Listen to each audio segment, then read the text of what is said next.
తాకట్లో ఉన్న మీ బంగారాన్ని విడిపించి ఆ రోజు ఆన్లైన్ రేటుకి కొంటాం. Sharma gold company.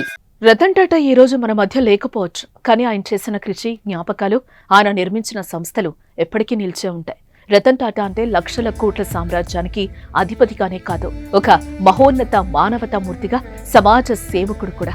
అయితే ఆయన మరణానంతరం ఆయనకు సంబంధించిన ఆస్తులను ఆయన సన్నిహితుల పేరిట రాశారు. అయితే అందులో ఓ 500 కోట్లు రష్యన్కు చెందిన వ్యక్తి పేరిట వీలునామాలో రాయడంతో ఆ రష్యన్ వ్యక్తి ఎవరు, అన్ని కోట్ల రూపాయలు అతని పేరు మీద ఎందుకు రాశారు అని చాలా మంది చర్చించుకుంటున్నారు.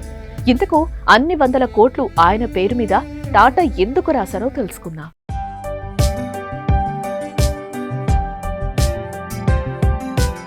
రతన్ టాటా మరణానంతరం ఆయనకు సంబంధించిన దాదాపు 15,000 కోట్ల రూపాయలను ఆయన సన్నిహితుల పేరిట వీలునామాలో రాశారు.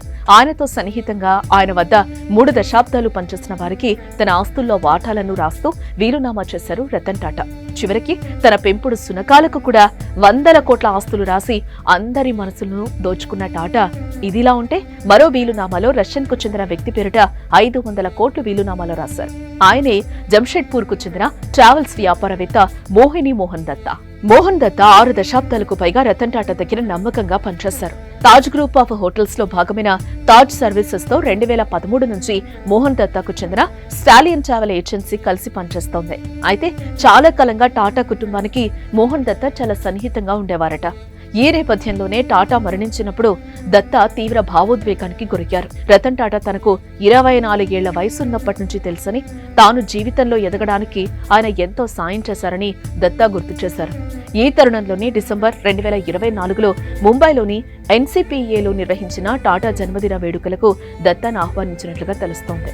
ఇక రతన్ టాటా మరణానంతరం బయటకొచ్చిన వీలునామాలో 3 దశాబ్దాలుగా తన వద్ద పనిచేస్తూ తోడుగా ఉన్న వ్యక్తిగత సహాయకులు రాజన్ షా, సుబ్బయ్య, పెంపుడు సునకం టిటో పేర్లను చేర్చినట్లుగా సమాచారం. టాటాకున్న దాదాపు 15,000 కోట్ల ఆస్తులు, ఆయన నెలకొల్పిన ఫౌండేషన్లకు, సోదరుడు జిమ్మీ టాటాకు, తన సహాయకులు ఇతరులకు చెందుతాయని అందులో రాసినట్లుగా సంబంధిత వర్గాలు పేర్కొన్నాయి. ఏదేమైనా తన ఆస్తులను తన వద్ద నమ్మకంగా పనిచేసిన వారి పేరిట రాసి తన మంచి మనసును మరోసారి చాటుకున్నారు రతన్ టాటా.